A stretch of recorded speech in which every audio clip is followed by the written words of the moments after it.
Nós vamos falar nessa aula sobre água. Água é uma molécula interessantíssima. A gente quase não dá atenção para ela, mas dela depende todos os processos, ou quase todos os processos que vão acontecer numa célula e, portanto, num organismo vivo. H2O. Um oxigênio, dois hidrogênios, distribuídos de uma maneira tal que essa molécula é uma molécula polar. Você sabe o que é uma molécula polar? A polaridade da água pode ser observada nesse desenho em que você observa a distribuição de cargas pela molécula em função principalmente da distribuição da nuvem de elétrons. Como o oxigênio tem um núcleo maior, ele tende a atrair os elétrons mais para perto dele do que para perto dos hidrogênios nessas ligações covalentes que acontecem entre os hidrogênios e o oxigênio. De tal sorte que, quando eu olho para a molécula de água, a gente tem uma distribuição da nuvem eletrônica mais próxima normalmente do oxigênio, tornando a região do oxigênio mais eletronegativa e a região dos hidrogênios mais eletronpositiva ou menos eletronegativa. Isso tem consequências importantes com relação à interação da água com outras moléculas. Então, a água pode interagir com outras moléculas através de um tipo de ligação fraca, que não precisa de muita energia para ser rompida, que a gente chama de ligações de hidrogênio. Você já ouviu falar delas? As ligações de hidrogênio mantêm, por exemplo, a coesão da água pura.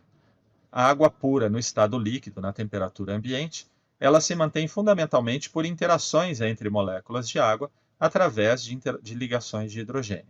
Aqui a gente vai observar duas situações. Uma com uma simulação de computador entre duas moléculas de água por ligações de hidrogênio, e a outra a gente vai ver num cubo várias moléculas de água interagindo dessa maneira.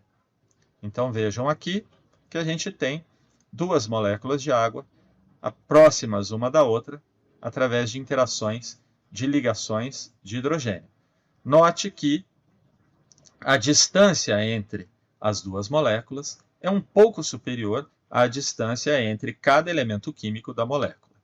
E num cubo de água, a situação fica maluca. A água, por ser uma molécula polar, pode interagir com outras substâncias, especialmente com substâncias que têm carga.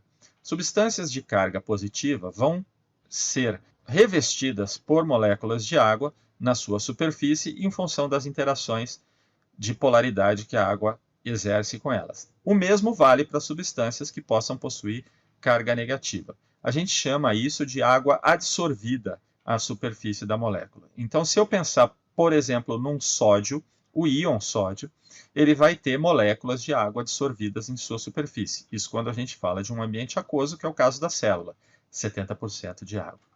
Já substâncias que não são polares, substâncias que não têm uma distribuição assimétrica dos seus elétrons, que a gente chama então de substâncias apolares, essas moléculas, quando em ambiente aquoso, tendem a não interagir com a água. E nesses casos, elas tendem a se aproximar umas das outras, evitando criar uma natureza disruptiva nas interações de ligação de hidrogênio entre as moléculas de água. É o que vocês veem nessa imagem. As moléculas hidrofóbicas, elas são assim chamadas justamente porque elas tendem a evitar a água. Não é exatamente que elas evitam, mas elas não interagem. E elas se aproximam umas das outras e a gente tende a denominar isso de atração hidrofóbica ou forças hidrofóbicas. Elas não existem de fato, mas elas visam a minimizar a natureza disruptiva que criaria as moléculas separadas num ambiente aquoso. Dessa forma, a gente maximiza o número de ligações de hidrogênio entre as moléculas de água na água. Existem propriedades físicas da água que conferem a ela características importantes quando a gente considera a vida como a gente conhece hoje. Nós vamos comparar aqui essas propriedades físicas entre três moléculas que são, de certa forma, polares. A água, o etanol, que possui uma hidroxila que é uma região polar dessa molécula, e o ácido oleico, que é uma molécula de ácido graxo, mas que nem por isso deixa de ter uma região que é polar também, representada também por uma hidroxila. Na verdade, por um grupamento carboxila. Quando nós comparamos essas três moléculas com relação às propriedades físicas, o que nós observamos? Primeiro, tensão superficial.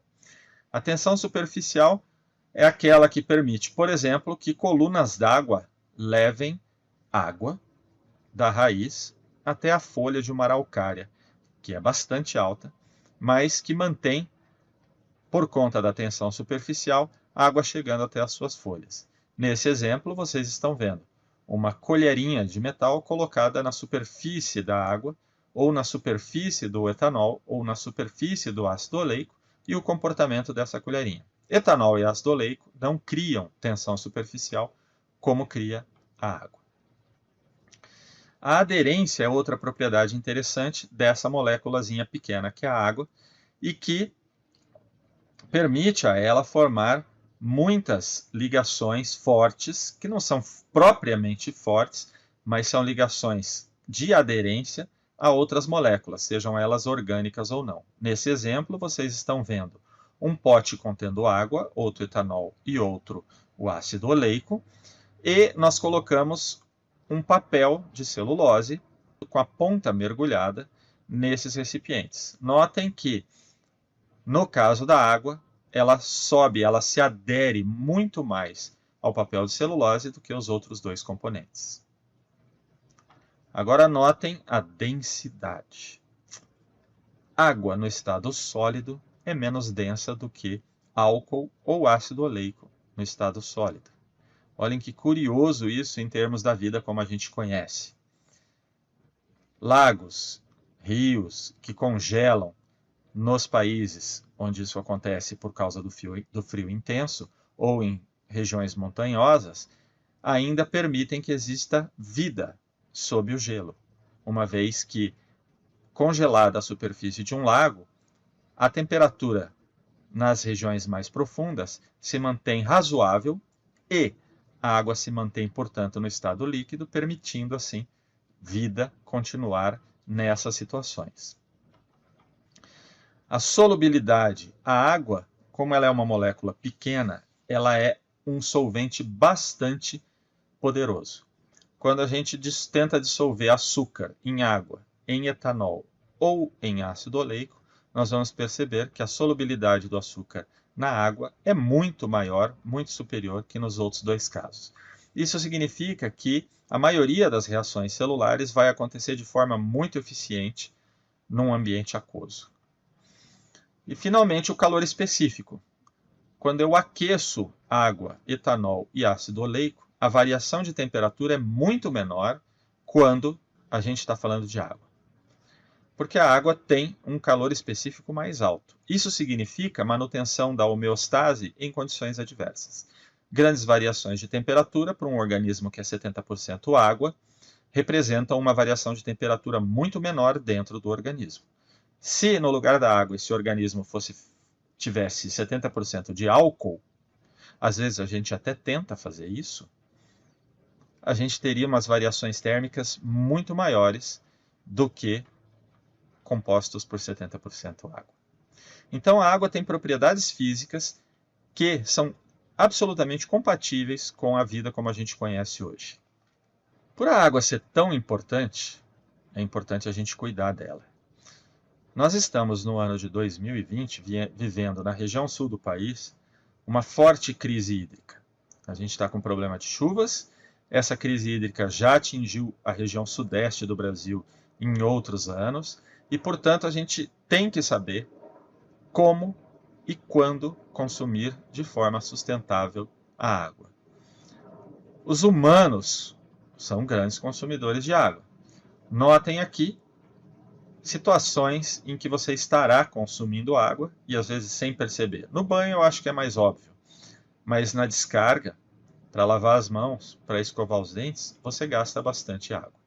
Note que a média ideal de consumo, de acordo com a Organização Mundial de Saúde, é de 50 litros de água diária.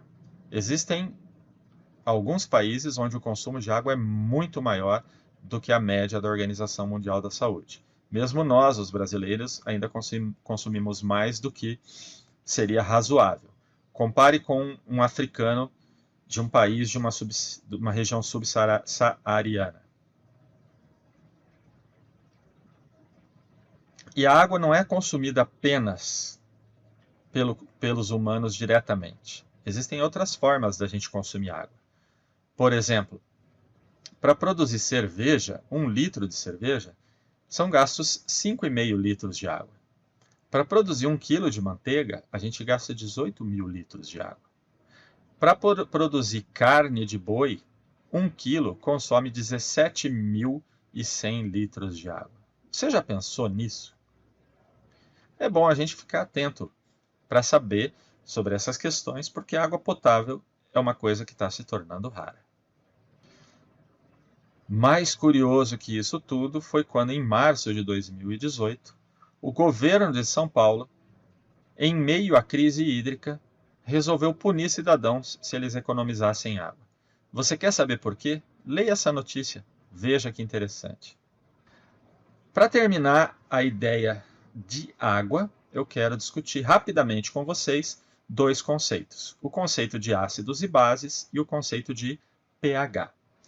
O conceito de ácidos e bases que nós vamos usar ao longo da disciplina é o seguinte: ácido é uma molécula que, em solução aquosa, libera prótons. Base é uma molécula que, em solução aquosa, aceita prótons e captura prótons. Nesse caso, eu estou mostrando para você o exemplo do ácido acético.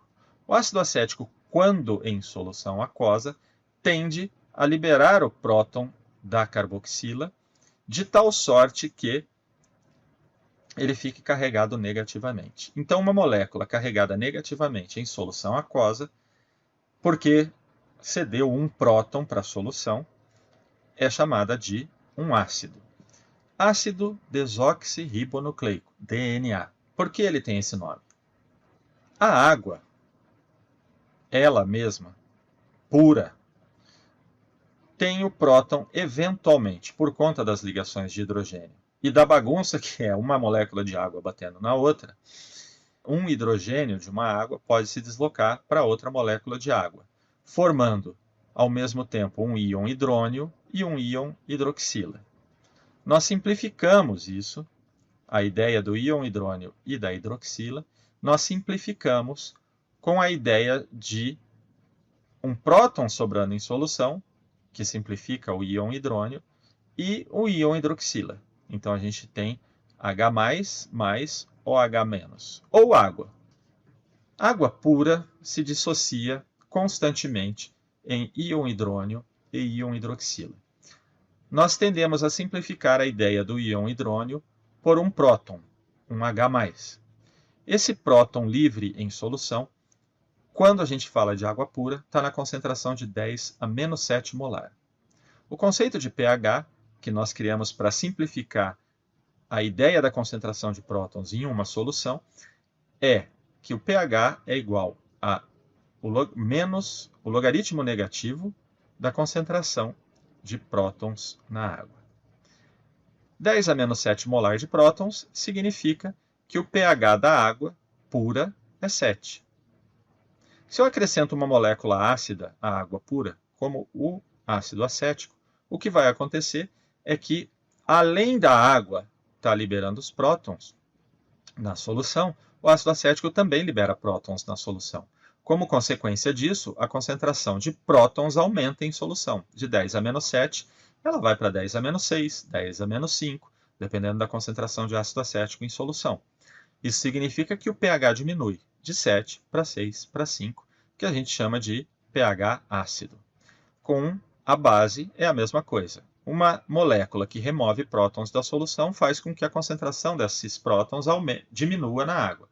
De 10 a menos 7 para 10 a menos 8, pH 7 para pH 8, e assim por diante. Dessa maneira, a gente conclui a ideia de que Das pequenas moléculas que nós encontramos numa célula, uma tem uma representação essencial, a água, 70%. Vamos falar sobre as outras pequenas moléculas e os polímeros que formam nas próximas aulas. Até lá!